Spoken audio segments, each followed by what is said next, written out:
my mobile just because it's work. I'm kind of walking around my apartment and stuff. Anyway, what's up? House of the Dragon. Now you're awake again to talk about it. Yeah, and I kind of This is the pitch that I wanna. This is, or at least this was sort of, this idea wasn't really fully formed last night when I was not awake, and now I kind of. I think it's going to be something like. I'm going to say. Before you even start your pitch, just let me say that no matter what it is, I'm in, because I love talking about. I love talking about George R. R. Martin, and particularly about Fire and Blood and House of the Dragon. So, please go ahead. Well, great. Well, I mean, shit. I'm already on a roll then. I mean, that sounds great. Yeah, so I was thinking I was going to say something like, welcome to Maybe Wheel Dragons, a one-shot, unedited House of the Dragon episode reaction podcast that comes out every week on Sunday nights immediately after we record it. Because, oh, boy. Yeah. That'll be fun. All right, cool. I'll do that. I'll do the unedited. It might not be all that interesting to anyone besides us to go back and re-listen to, because that's... But hey, well, that's Mark always the kind. That's always kind of. After Mark catches up with House of the Dragon, maybe he'll start watching later episodes with us. Yeah, yeah. Because he did say he wanted to watch it now, I think. Yeah, I think. Well, he's been traveling and kind of out of the office a lot, so. I did talk to him a little bit. Well, we both talked to him a couple times about the fact that he should watch House of the Dragon. Right. No matter how badly burned you feel about the last couple seasons of the Game of Thrones show, House of the Dragons is a new show with people involved in making it. Yeah, so. and I'm really and another piece of big news is that, like, I'm officially over that burned-in feeling from the TV show. Yeah, for me, it was never all that bad in the first place. I know so many people were like, such despair. Yeah. And I'm like, dude, it's a TV show. At least two different people, when I mentioned the Game of Thrones TV show, gave me that. You ever, like, that look when you accidentally, like, mention some kind of, you mentioned, like, addiction or something. You mentioned something taboo. You mentioned something that, like, you're like, oh man, why are we discussing this in polite company? Yeah, and someone's face, someone gives you that look where their face just goes dark and they just give you that very slight head shaky, like, no. I'm not talking about this. Yeah. Two people have given me that look about Game of Thrones. Yeah. Like you're sitting down and you're sitting down like, I'd like to have a conversation with you about the Holocaust, okay? Yes. Yeah, like you said that. Not even like a Holocaust denial or anything bad like that, but just like, we should have a serious conversation about something serious and bad, and it's like that, like, oh boy, here we go kind of thing. It's a TV show. Come on. People, I mean, more than like, when people, like, when their sports team doesn't win, so they go and like flip over cars. Like, it was, that's how people felt about this TV show. Yeah. Dude, I know a couple of people who almost, maybe not almost, but like briefly considered naming their daughter Khaleesi. Oh, I recall, well, people that did that, but I mean, I recall hearing a statistic that was like, now there are 500 babies in the United States. Those kids are like 15 now.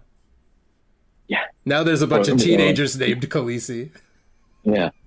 And it's like, oh boy, you didn't see that heel turn coming when you decided to name her Khaleesi, huh? Yeah. My name's Khaleesi. I'm named after a fictional character from a TV show that people hate, and the character went crazy and murdered thousands and thousands of civilians in a war crime. Yep. It's a pretty name. Yep. It's a pretty name. It's not even her name. Her name's Daenerys. Khaleesi's just her title. Right. Yeah, that's a very good point. An alternate title for this side podcast is just The Hot D. The Hot D. Well, I think that there's probably too many people calling stuff The Hot D. Like, the show is the show is the hot D. The I've show heard is the D hot so D. much. Okay. I've heard the hot D so much from everybody. Okay. Yeah. I Maybe we'll Fire and Blood. Oh, sorry. What about Fire and Blood? I said maybe we'll Fire and Blood. Maybe we'll Fire and Blood. Okay, yeah, I like that. Yeah. Actually, because I use Apple Podcasts when I listen, and I typed in the hot D, and 4 results: the hot dish, the hot drop, the hot drip segment with Alicia Parker, and this last one. I think I'm not going to tap on it, but I want to read to you what the last suggestion is. The raisin at the hot dog's end. That has to be something sexual. Yeah, that's definitely sexual. They're definitely talking about cock and balls there. Yeah, so anyway, I mean, I guess I could go in with one of my kind of final thoughts about what we watched yesterday, but do you have anything else? I mean, because I did record, and this one I'm gonna edit, and I think from here on out it's gonna be whatever we say to each other after the episode, and I'm just gonna immediately publish it. Yeah, like 15 or 20 minutes of whatever we say, and just slap it on the internet. Yeah, that's the sounds plan. Good. All right, cool. So are you going to record this right now, or you? Oh, this is being this is it. This is okay. the intro to the first episode of Maybe Will cool. Blood and Fire. All right, nice. Addition. I'm probably constantly going to do a let's compare this to the book. Oh, sure. Segment, because I think that's for Game of Thrones, and I've honestly probably read Fire and Blood like a dozen times, or I'll literally just put it on in the background while I'm like washing dishes or doing housework or something, to just kind of like the sort of soothing voice of the dude reading it, talking about some vaguely interesting fake history. I'm such like a 40-year-old dad, man. Well, something that's great about that is that the book never gets very intense in the way it's written. There's not a lot of like a big reveal kind of scene ever happens. I mean, sort of, but like sort of, but it's also, it does have that sense of like many prequels. It's like, well, you kind of know what's going to happen. So the question is going to be, what's interesting about how you get there? You know? Yeah. I mean, I don't know how much like the really casual viewer of House of the Dragon and Game of Thrones is going to know about how this conflict shakes out. Yeah. Spoiler alert, everyone dies. And I don't just mean everyone dies, because 130 years pass between this and Daenerys, so like naturally everyone will have to die of old age or something at some point. Yeah. No one's using the spice. No one's using the spice, yeah, but well, maybe that guy in the tree, but he's not here. Yeah, but he's not even born yet. Oh, Blood Raven's not even born yet. Wow. Blood Raven's not even born yet. Blood Raven's still like 100 years away. Oh, so he's not even that old in Game of Thrones. In Game of Thrones, I think he hasn't hit the 2-century mark, but still. That's old, but it's older than anyone in the story. Yeah. Oh, yes. Yeah. No I question. thought he was like 500, I guess is. Yeah, no. And I think he kind of plays it off that way. He's like, sure. Old Podge. Mm-hmm. So it's yeah.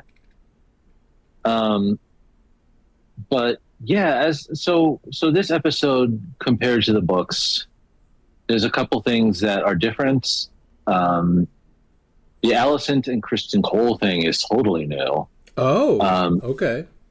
That is not hinted out at in the books at all, or talked about in the books at all. There's no relationship between Sir Kristen Cole and Queen Alicent in the books. Interesting. So that's all made up. That's all made up for the show. Spicy. That's fine. That's fine for me. It's spicy. I like it because I like how it's showing how Sir Kristen has changed.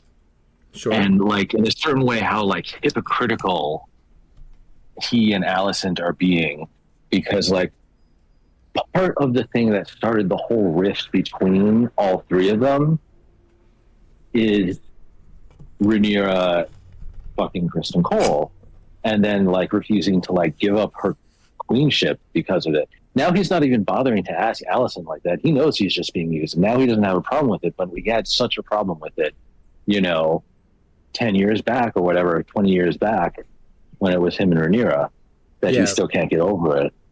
But now he's got no problem eating the queen out, and her being like, we can never do this again. He's like, yeah, sure, no problem, whatever. And then like, we'll 5 minutes later. Yeah. 5 minutes later, she's like, okay, let's just upgrade to like full insertion. And he's like, cool, whatever. Yeah, I'm into it. That doesn't, no big deal. I mean, no big deal. Yeah. Yeah. All that talk is like, he's so concerned about his vows and his oaths and stuff like that, But like, what am I wearing all of this armor for if it's not to perform sexual acts upon the royalty? Yeah.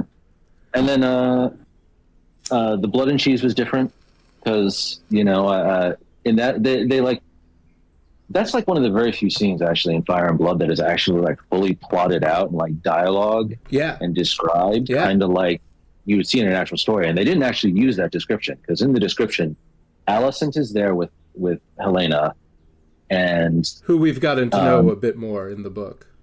Yeah, we got to know a little bit more in the book. And then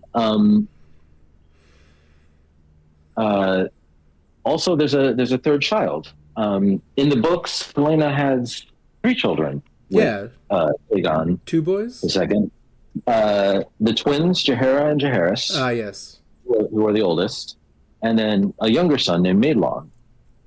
And in the book, they ask her to pick which son to kill. And she's like, no, kill me instead. And they're like, can't do that, son, wife's not a son.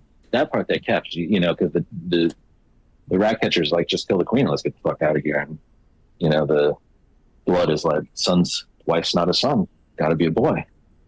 So in the book, what they do is even more fucked up because she says, okay, kill my youngest son, because she thought maybe he's too young to understand, or because the old one was the heir, maybe. Doesn't really say. And then they're like, she says the youngest son, who's like 2 or 3, like, you hear that, little boy, your mama wants you dead. And then they kill the other son anyway. Right. They kill the oldest anyway. And they take the head and run off. So, yeah, that's different. In this one, it was like, they didn't even, Daemon was like, I'd rather you kill Aemond. He never says, if you can't find Aemond, don't kill anybody else. Because they specifically say, the character Cheese specifically says, like, what if we can't find Aemond? Right. And he just gives him a look, and he doesn't say anything else. A son for a son, but it's not actually said. A son for a son. Yeah, but it's pretty fucking obvious, He's not telling them like, oh, well, if you can't find Aemond, I guess just kill anybody. Just kill any. Any male heir, anyone related. Kill anyone related. Someone who's the son of somebody. Yeah, he definitely like, they don't show that, but that's definitely what he implies to them, if not says outright. Like, if you can't find Aemond, it's not like, if you can't find Aemond, just go home. It's cool. Like, kill someone and go home.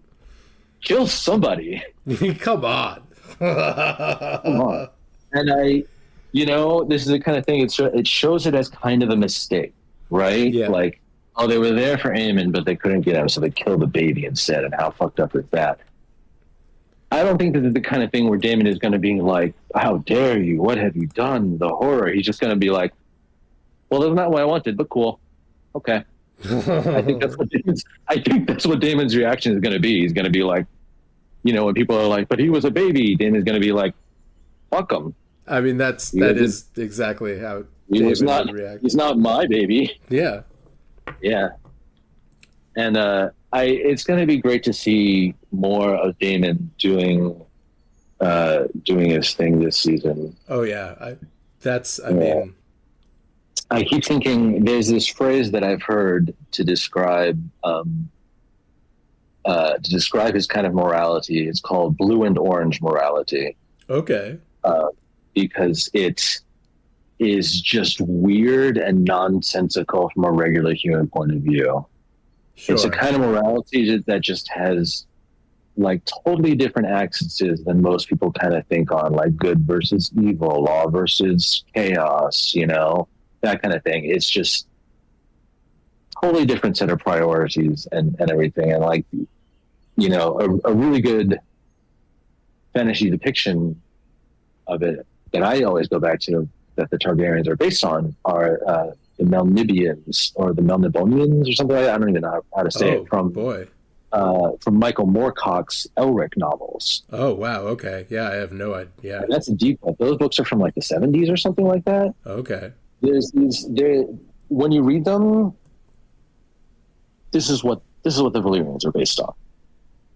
They're a bunch of like they're an empire that used to rule the world. Yep. But they've fallen, and now they're decadent. They live on just one island. Beneath their island are dragons that sleep, waiting for them to be called to war. They're all cruel and decadent. Yep. They all have long blonde hair. Ah, yes, like elves. Like elves, you know. So it's like, and I'm pretty sure George R. R. Martin has never bothered to like conceal the fact that, you know, this is what inspired the Valyrians in his stories. So that's what I think of when I think of like the blue and orange morality of like people who are just, they have a morality for themselves, but they seem so amoral and weird to everybody else. Alien kind of.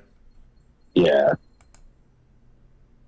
Yeah. I mean, the Targaryens aren't quite there because it's like they've been living in Westeros for hundreds of years now. Like they ostensibly still go to church with all the other guys, and they, you know, they believe in the same. Yeah, a lot of them do. They believe in the same gods more or less, and you know, they do their own thing. But they're still like a foreign dynasty from another place that came in and conquered Westeros. Right. Yeah. And they're still, oddly separate, and they definitely consider themselves above everyone else living there, and they have a sort of, they have their own alien set of shit going on internally. Yeah. And I mean, also in Fire and Blood, that's the thing, is like the king before these guys, King Jaehaerys, made it a point to go to the Faith of the Seven and say, you have to say that Targaryens don't have to follow the same rules. Yep. And if you don't, there's going to be problems. And he was, your blood all over the place problems. Yeah, and he was smart enough not to like actually have to say that, but it's like when the High Septon dies and they're electing a new High Septon, and you and your wife show up riding your dragons and land on top of the city, you don't have to say the words. Yeah. You know? You don't have to say the words. Your dragon says the words for you. Why did... Oh. It's like, so even here, it's like, they're like, but by the way, like, it's a sin, brothers and sisters, to fuck each other, except if you're Targaryens. Right, because... And, obviously, they're different and better. And it's like, you know, anytime, you know, at that point in history too, anytime anyone ever said like how, like, why are they different and better? The answer is, you go fucking ride the dragon, and then you can go marry your sister too. Okay. And also, conquer the Seven Kingdoms while you're at it, and then you can decide where your morality is going to lie. Exactly. Yeah, and definitely, a totally different class of people just being like, well, obviously we are, just superior to all of you. Real classic story. Closer to gods than Yeah.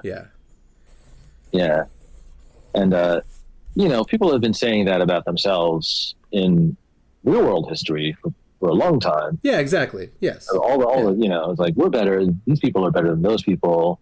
These people are closer to God than these people.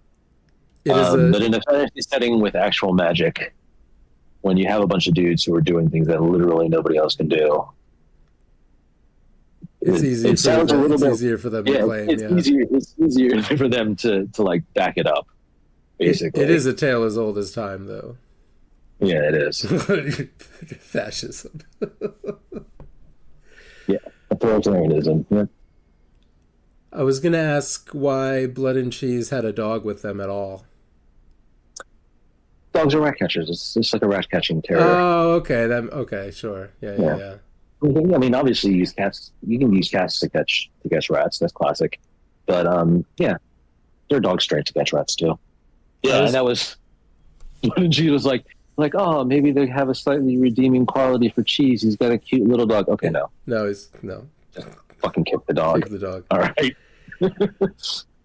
Yeah, I was trying Just in to. case you didn't think he was awful enough, he also kicks dogs. Yeah, beheading babies is probably a little worse. Yeah, but he's pretty bad guys. Oh yeah.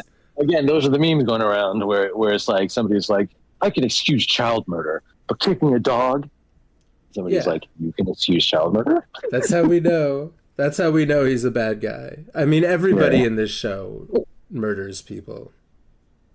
Yeah. Lots of people murder children in this show. Yeah. Lots of people have murdered some kids. I'm trying to think if there's anybody with clean hands in this show, and I'm having a lot of trouble thinking of anyone. Like, nope. I just saw Jenna Slint, who's terrible. They're really little kids. Yeah, who has not killed really little kids? You still got to stop and think about it. No. I'm going to say just the really little kids are the ones who haven't killed anybody. Oh, and that's it. And that's not even Arya. Yeah, we're talking really little. Yeah, and I mean, hell, Luke cut out his cousin Aemon's eye when they were both like 10. Yeah. So how about they started early? Myrcella Baratheon, because she's barely even a character, is pretty innocent. And in the original Game of Thrones, yeah. I'm still thinking about just this series. In just this series, yeah. I mean, yeah, even the little kids are. Sometimes the little kids are little shits. Just the bullying that goes on between the little kids in the season 1 of House of the Dragon. They're all awful. They're terrible little kids. Yeah, they're little shits to each other. And part of it is in the books too. It's like there's a real specific, like, it's not just that all these kids are little shits. It is that their parents and their guardians and their teachers are telling them these other kids are your fucking enemies. Yeah. They're a different faction. And I mean, shit, that's going on in the Game of Thrones series as well. Yeah, that's all over all of this. All of this, yeah. I mean, that's the whole thing. This whole political intrigue, and we're the good guys, sure. and yeah. Yeah, and then just like some quote from somewhere in Game of Thrones where somebody, I think it's in House of the Dragon and Fire and Blood, somebody somewhere is like, well, we probably got to execute this whole family, including the babies. And somebody is like, what the fuck? You can't just kill the kids too. And they're like, a babe sucks its mother's hate from the breast with his mother's milk. Wow. Let these babes grow, and in 20 years they will strap on swords to avenge their fathers. Well, yeah. Yeah. That sure does happen. Yeah. That sure does happen. So wow. I think it was a Stark that said that. Oh really? I was about to say that sounds like some Daemon shit. Oh, I like. By the way, I liked seeing a little bit of the Wall in some old Stark bro in season 2, episode 1, HOTD. Yeah, that's Cregan Stark. He becomes a big character. Yeah, Cregan Stark, the Lord of Winterfell. He's cool because I'm glad that they made him like real young, because he's supposed to be about the same age as Joff. Not Joff. He's supposed to be about the same age as Jacaerys. Jace, right? Yeah. Yeah, and it's in Fire and Blood they talk about how the two of them like became fast friends very quickly because they were around the same age and they were like, hey, you're cool, I'm cool, what's up? The way guys sometimes do, and yeah. But he becomes a big he's a big character, like at the end of the Dance of the Dragons. Oh, okay. Because like he sends like he said, he's like, oh, I'll send 2,000 men south right away. He said, but if I have to send more, it's going to be a problem because I got to watch the north and I got to watch the south, and winter is coming, so I got to feed people, and it's going to be everything's going to be covered in snow. It's going to be rough, man. And he gets a letter from Aegon and Alicent. Yeah, that says Lucerys is dead, or Lucerys is dead. Yeah. But yeah, that's what. Yeah, no, that's what the letter from Alicent said. Oh, and that's how Jace finds out. That's how Jace finds out. Because I think I'm pretty sure that's what it was, because it was like that's the very first shot of the show. No, that makes a ton of sense. Yeah, and it's them. They're in the north, and Jace is just talking to him. He doesn't know, and he's he's like, oh, Raven from the south, and he's looking at it, and he's like, yep, okay. Okay. And then he's looking at Jason. You can see their faces fall, like oh shit, something's really wrong. I thought the thing that was wrong was Alicent saying like, you have to pledge to Aegon because he's the king now. I thought it was going to be that. No. I mean, nobody says anything, but I always got. I got. No, you're absolutely correct. Yeah. No, the Raven is from Dragonstone. That's they which specifically is where the Raven from Dragonstone. This is where sad princesses. Yeah, the sad princess and the angry prince are. So, boy, she's so sad. Super sad. I like her. I mean, I want her to. She's who I'm rooting for. Yeah, of course. Aegon is a shit. He wants to be good guy Aegon, though. We like that. But he really ends up being kind of just a tragic figure. Yeah, he is. They're making him seem a little bit more like he just wants to be loved. Yeah, but he is a piece of shit. He is a piece of shit. He's an idealist that doesn't care to learn how things actually work. For one thing. Yeah. But let's not forget all the rapes and stuff. Oh yeah, already or well, from like last season. Oh, okay. I didn't recall. Maybe I should watch the last season. Like I said, I watched it like last year. Yeah, there's a part in some season where a maid goes to Alicent and she's very upset because Aegon raped her basically, yes. and Alicent is like, sorry about that. Here, take this gold and this moon tea. In case you don't want to have a bastard. And don't say this. Don't talk about this to anybody. I recall him being more of a shit now. Yeah. Okay. Yeah. And there's an implication that he has a bastard, at least one bastard in Flea Bottom that he doesn't care about, who is like in a fighting pit for little kids. Oh God! Oh my God! That was in last season. Yeah. Oh my God! Yeah, I was a little bit surprised to see little kid fighting. They briefly show like a little kid with like the white hair. Yeah. And indicate like, oh, that's a Targaryen bastard. Is that talked about in the book? In the book, so you know how in the book there's like multiple people trying to tell the story at the same time. So the author is like, these are what our sources say, and we're not really sure which one is the right one. So one of the sources talks about when they found Aegon after his father died, and they were going to proclaim him king. One source says that he was with a paramour, he was just with his mistress, no big deal. And another one said he was found in Flea Bottom in a brothel with like a 13-year-old girl sucking his dick while he watched kids with filed teeth and filed nails fight each other to the death. Oh God, yeah, right, okay. Jesus Christ. So, yeah. But it's like, again, the sources matter, and it's like the guy who was writing that thing about how awful he was also like really loved Rhaenyra. Right. So absolutely everything he says about Aegon is as nasty as can be. But he says nasty things about a lot of people, including Rhaenyra. He just like the guy Mushroom is the guy in the Mushroom. book. As I was thinking, his name isn't Pumpkin, is it? Yeah, Mushroom. Yeah, No. I like And Mushroom a lot. Yeah, yeah, he's a character they declined to picture to it or to, yeah, yeah, they to declined to put visualize. Mushroom in the show. Yeah. Just as the other point of view character, the other writer in the book is a guy Mason. named Septon.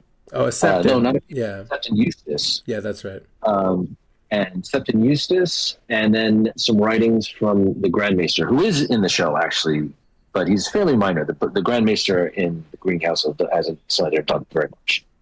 But he is one of the writers and one of the sources. So like him, a Septon, who is supposed to be part of like, the King Septon or whatever, but he's not in the show. But it's like, in the book, it's like he's the King Septon, so he's there. Right. Okay. Yeah. And then Mushroom, the jester, You're right. the court fool. The court fool who wrote a very elaborate history of generations and generations of these people. Yes, because he was at court for like 40 years or something like that, and he wrote his testimony of Mushroom. Yes, the testimony of Mushroom. Which I believe Fire and Blood describes as shockingly ribald. Yes, of course. He talks a You lot would about expect it to be. Yeah, he talks a lot about cocks and pussies and titties. And, I guess they figured like a really lusty like midget would be like probably trying to people would look at it and be like, you're just trying to copy Tyrion again, and it would be silly. Right. And they'd be right. Sure. Yeah. Yeah. Yeah, I don't know. Yeah. There's not really a clear Tyrion. There's definitely a clear Littlefinger. Or maybe maybe I guess Loras is kind of Littlefinger Varys. He's kind of both of them. He's kind of both of them. And like I was saying while we were watching the show last night, he's a more book, evil Varys. Sorry. He's pretty evil in the book too, but they really emphasize in the book that like nobody understands why this guy was doing what he was doing back in the day. Yeah. Because he didn't leave any letters, he didn't leave any journals. He refused to confess anything before he was executed. He refused to tell anyone why he did anything. He's like, he took his secrets to the grave. Because he, spoiler alert, switches sides at a certain point too. Oh. And there are questions that come up at a certain point from Aemon, especially, like, dude, Jacaerys, Lucerys, and Joffrey, quote unquote Targaryen, we know are really Harwin Strong's bastards. That makes them your nephews. So how can we trust that you're actually on our side? Why are you going against your own family? Somebody asked him that at some point. And what does he say? Doesn't say anything. It's like somebody doesn't. It's not like they ask him that to his face, but it's like, it's pointed out.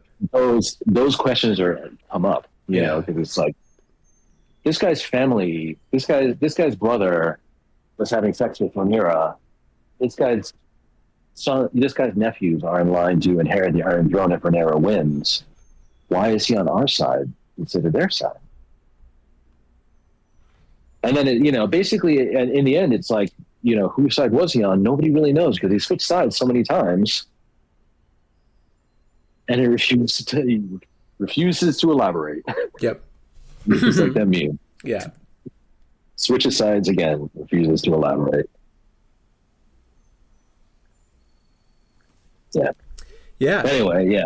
So that is another thing I'm more excited about for House of the Dragon than I ever was about Game of Thrones, is this kind of stuff, because the actual source material is kind of thin, and it leaves them a lot of room to work with and write their own scenes and develop the characters in interesting ways. I'm really into that aspect of it. There's a bunch of these characters, like the only things that you know about these characters for the most part in Fire and Blood are what public faces and what maybe one or two people said about them in private. Right. Yeah, yeah. And you Yeah, know, and who their children are, and what, yeah, how the yeah, line, yeah, exactly. And it's like reading a history of something that happened like a couple hundred years ago. You pick up a book, you read it. It's probably going to be pretty dry because the actual stories of these people's lives get lost because it's what happens over time. You know, their kids may remember and their grandkids, but you know, over time, it's like you don't know the stories of your great great grandparents. I mean, you might know a little bit, like, oh, they were from Ireland or they were from Germany and they came over on the boat and they got married at this time. They had kids, but this is what they did for a living, and that is literally it. That's what I know about my grandparents, or not great grandparents, yeah, but like great parents, stuff like that. I'm like their names on a family tree, some dates, and like a few little factoids, and it's in some ways it's kind of sad and kind of humbling and kind of interesting, but it's like I don't know. It's that's the thing about these this thing too. It's like it's this history book that they're turning into like a real story, and it's cool all the stuff that they're doing to flesh it out. yeah. It's great. It's great that they have a lot of wiggle room, and yeah, and I think that the people who are writing this and making the show are doing a really good job of doing that fleshing out, and it's I like that. I like that that's the kind of source material we have where they have, you know, Yeah, they can wiggle. I think that's cool. yeah, And it's hard for, you know, I mean, it's not even that like, I mean, obviously I said last night that Game of Thrones is insane how faithful the first season is. But like, yeah, it's nice that, and it's not like anyone was mad at that point about it being faithful, but it's nice to not even have to worry about how faithful this is because the book even says, you know, we're not even sure, the people writing this history, if this version is more accurate or this is, and so from the show making perspective, you get to kind of just put it how you want to put it, and I think that's cool. I think it's going well. yeah, yeah, yeah. And then so far, I mean, I'm pretty on board with the things that have changed too. Like like I wrote out Aegon and Helena's youngest son. I think Yep. that's fine. Like in the book, his fate is also horrific and horrible, and kind of has nothing to do with anything else happening between the main conflict. So, fine, okay. Yeah. we like what happens to him is like is like another child murder. So it's like okay, cool. We don't really need another one like that. Yeah. How this many season. how many child murders do we need to put in the first episode of this? Yeah, yeah. How many child murders do we need overall in this series? Yeah. Yeah, season one was the like horrible birthing scene. Oh my god, like 3 or 4 horrible birthing scenes. Yeah, this season is going to be like the child murder season. Wow. All No, right. I don't think there are any more. I don't think there are any more child murders because, like I said, they wrote out Maelon Targaryen Yeah. again. Fine, no big deal. And I think when other deaths of other Rhaenyra's children start to come like later in the story, so probably not even this season. Because again, remember, everybody dies. Yeah. I mean, I think out of everyone in the show right now who you can call like a major character, I'm trying to think of them. Like by the end of the Dance of Dragons, I think like literally one of them is still alive after the end. who, does some Targaryen king continue on? After Yeah, of course. after Dance with Dragons, so at least one guy. Yeah, at least one of them. But as far as like actual major characters, I'm pretty sure Corlys Velaryon is the only one who survives the deaths. Oh, right. Yeah, okay, because he lives forever. Everybody else dies untimely, and he dies a natural death. At like Age. 95. It's like a few years after the dance ends, he passes away. But like, he is the only one who gets to not die by violence in the show. Out of all of the major characters, everybody else gets offed.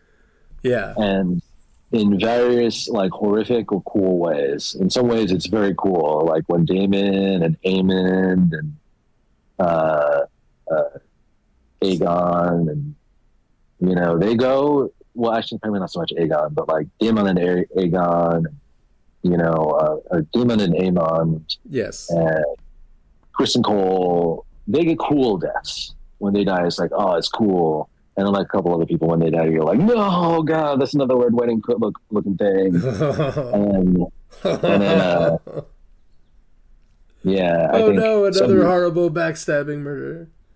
another horrible murder, another one. But it's why are you watching this show if you're not here for the horrible murders? Yeah, that's yeah. And you ask yourself that. That's yourself asking. Well, if you don't like all these murders, what are you even doing? Why are you watching this show? You know what this is about. Yeah, you know it's exactly what it You didn't says on the stumble on tin. this. You didn't stumble on this by accident. Come on. House of the Dragon. What an interesting name. I've never heard of this before. I think I'll watch it without having heard a single thing about it. My favorite movie is Pete's Dragon, the heartwarming family tale where an imaginary dragon does something. I don't know, but I imagine this will be just like that. So, Oh, sorry. um, yeah, all right, great. Um, yeah, really, I mean, yeah, really, I've gotten from you what I came here for today. But if you have anything else that you want to say about that first episode or what's going to happen this season, the stage is yours. No, I think that's enough said about the first season. All right, awesome. Yeah, Let's try to keep these a little short. yeah, To pump them out without editing much. let's do Or this at all. every Sunday. Yeah, yeah. I mean, yeah. My plan is basically, yeah, to be more awake, but just to record it, hopefully with not very many pauses or us accidentally revealing our social security numbers, and then just posting it straight away because All right, cool. Sounds good. A lot of people are gonna get killed. It's gonna be great. yeah, I might, yeah. Yeah, maybe in future weeks there may be a Sunday when I'm able to like hold a conversation. I hear you. I definitely had a whole weekend. Word. Who's who's eating out the queen? Oh, Son of Luna. That is he a strong? No, that's Kristen Cole. Kristen Cole. He's the Kingsguard. Who's the father of Rhaenyra's children? Harwin Strong. He died in a fire. Okay. Did he He's Laris's brother. yeah, does it seem likely that I would have him confused with Son of Luna? Son of Luna also canoodled with Rhaenyra. Yes, Son of Luna also. Yeah, he also banged Rhaenyra. Okay. That's He's what got a I'm thing. confused about. Yeah, and it was the whole thing because he was like, "Run away with me. I'm in love with you," and she's like, "Dude, it was just sex. We don't have to run away and get Right, married." yeah. And then he was like, "What am I? Just your whore?" She's cool. He was all dramatic about it, but now he's fucking Alicent apparently. Son of Luna. Son of Luna. Oh, that's right. And Alicent is really like I forget that sometimes in the context of the show because the characters' ages are so the actors' ages are so close, but she's Helena's mom. So it's like she walked in and her mom banging the Kingsguard right after her son had been murdered. Oh, yes. Yes, she Yeah. is. Okay.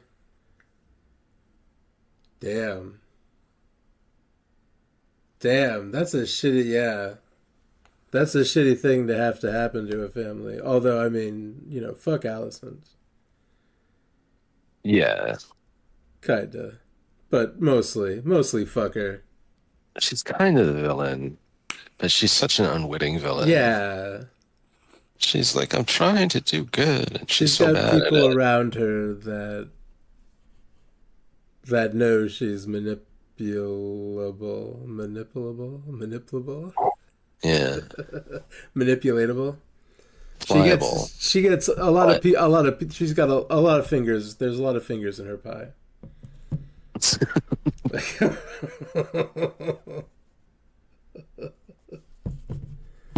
Yes. That's a good and dirty way to put it. Yes, but I mean it is. It's almost hard to say just, fuck her because it's almost just the amount of people whispering in her ear. Yeah, the amount of people messing with her. And she had a really good conversation. I really like that conversation she had with Rhaenys, the old queen who never was. And like at the end of last season, where she was like, "You have all this power, but all you want to do is open a window in your prison cell instead of taking charge." Ah, yes. What is this Aegon? What has he become known for being? Like, you know what I mean? Like Maegor the Cruel, that guy, the Blessed. He doesn't have a nickname. There's Yeah. a bunch of Targaryen kings that don't have nicknames. Viserys didn't have a nickname. They give it in the show that they were like the Peaceful. He was Viserys the Peaceful because there were no wars during his reign. I like that. I liked old King Viserys. Yeah, I liked his little city that he built. yeah. It was just Aegon the Second. He seems like a real good guy. Good guy Aegon. He wants to return people's sheep. He wants everyone to, be chill, and he just wants to crack open a cold one with his boys on the Iron Throne. Yeah, But then Uncle Damon has to come along and pay blood and cheese to murder his nephew, brother, son. yeah. Is it all those things? Who are we talking about?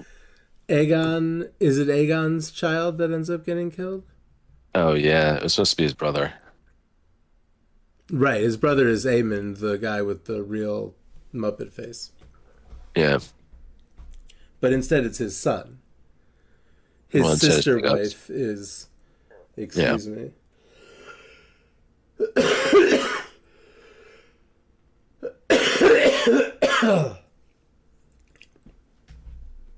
Well, there's supposed to be a second son there as well.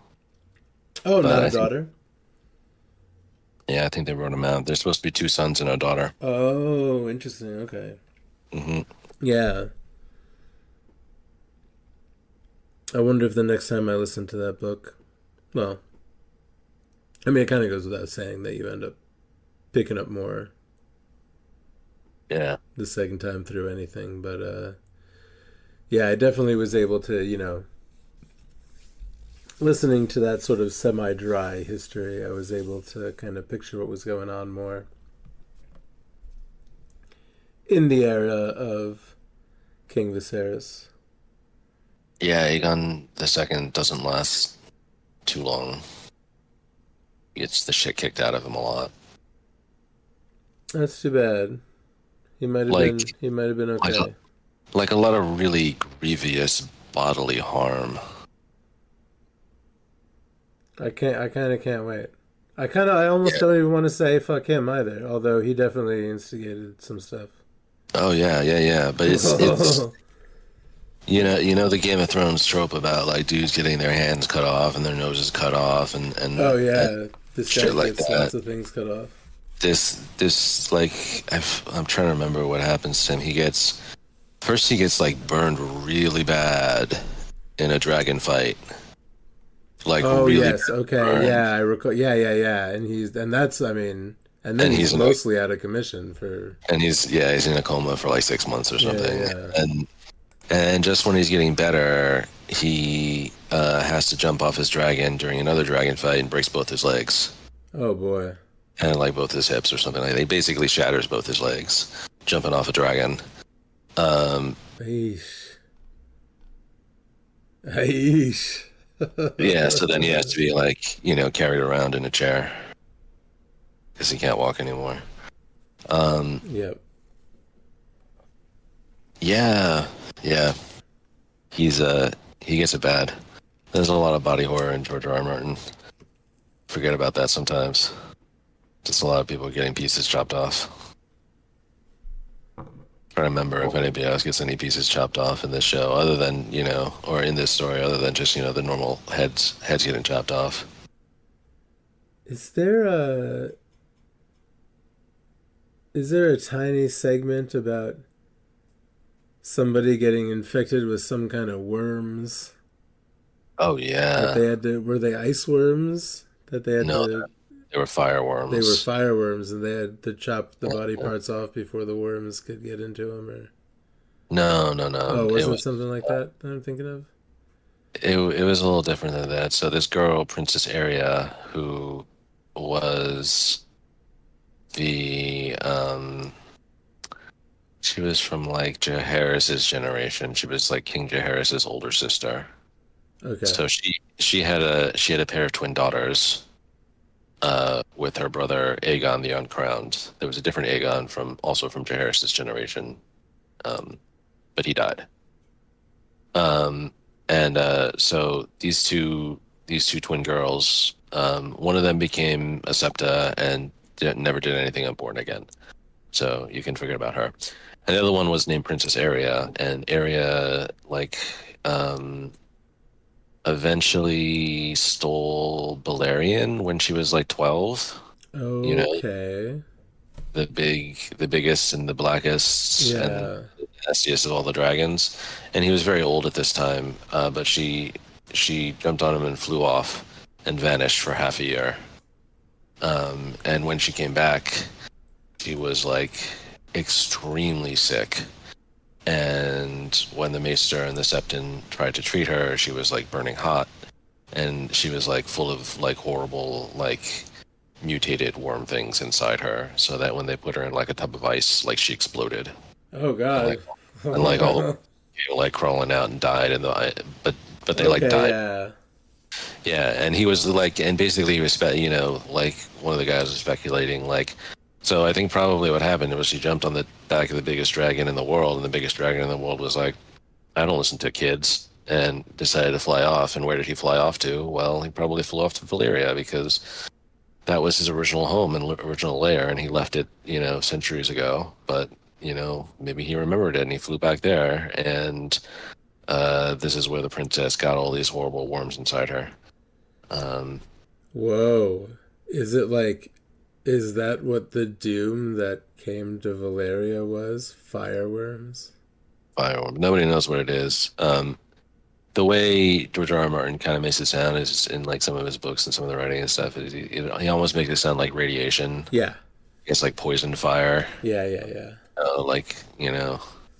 That's why when they say people say, like the doom still holds sway in Valyria, it's like the radiation is still. Someone must have dug too deep and too greedily or some shit. Yeah.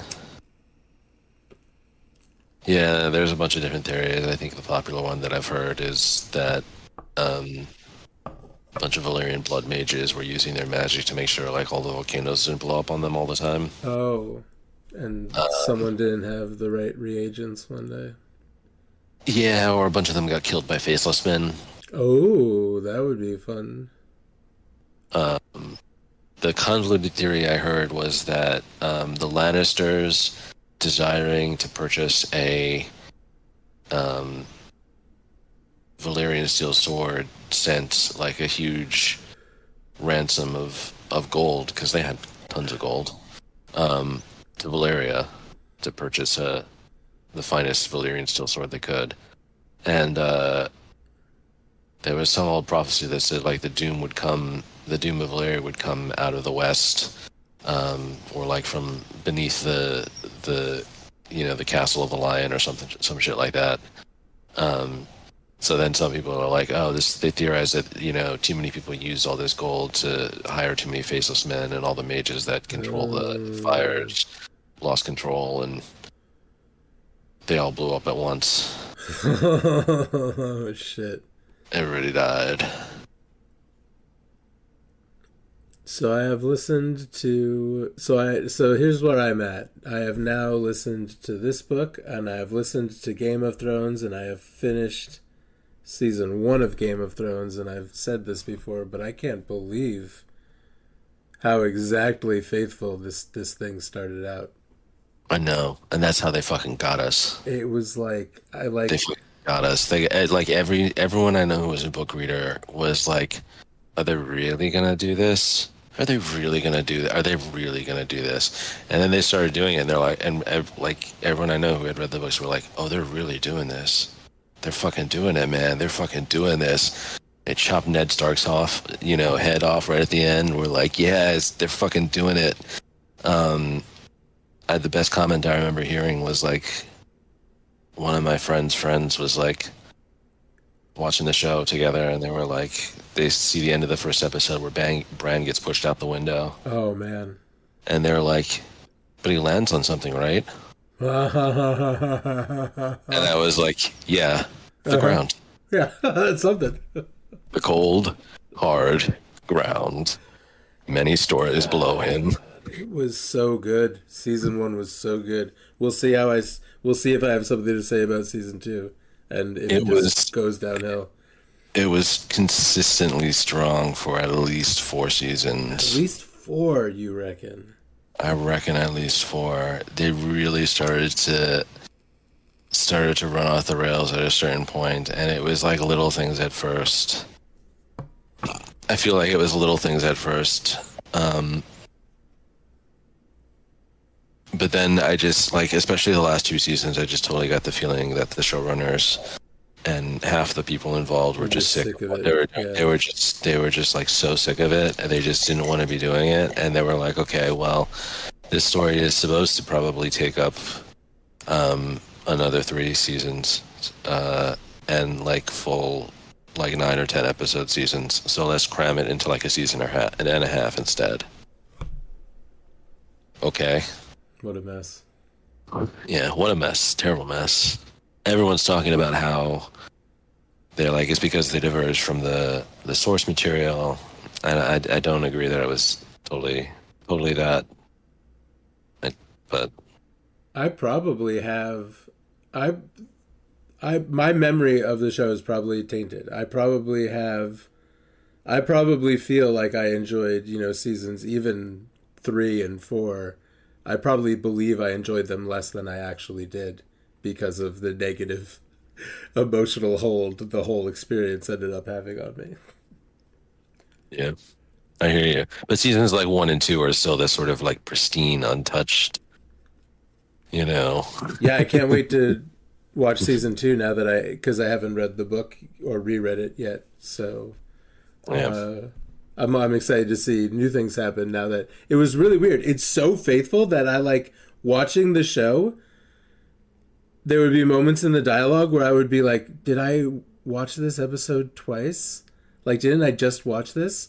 And it was a little disorienting because I had just listened to the exact scene from the book, and like, it's done so faithfully. There's a lot of dialogue that is literally just ripped right straight from the book. Yeah, copy and pasted. And like, sometimes, and you can really fuck up doing that. Like, that can really fail sometimes, like straight up taking the dialogue, but it's just, God, that season 1 is so good. Maybe I'm not going to say anything about anything until I rewatch it now fresh. We'll see what I say about season 2. I think a lot about the bad lip reading of season 1 of Game of Thrones. Oh, what kind of things do they say? It's the fake theme is like guys at a Renaissance festival. Right. Okay, that sounds familiar. Yeah. Yeah, it's really hilarious. Just everybody like, like Ned Stark is pretending to be like the owner, like the guy running the Ren Fair, and he's just surrounded by all these maniacs and weirdos.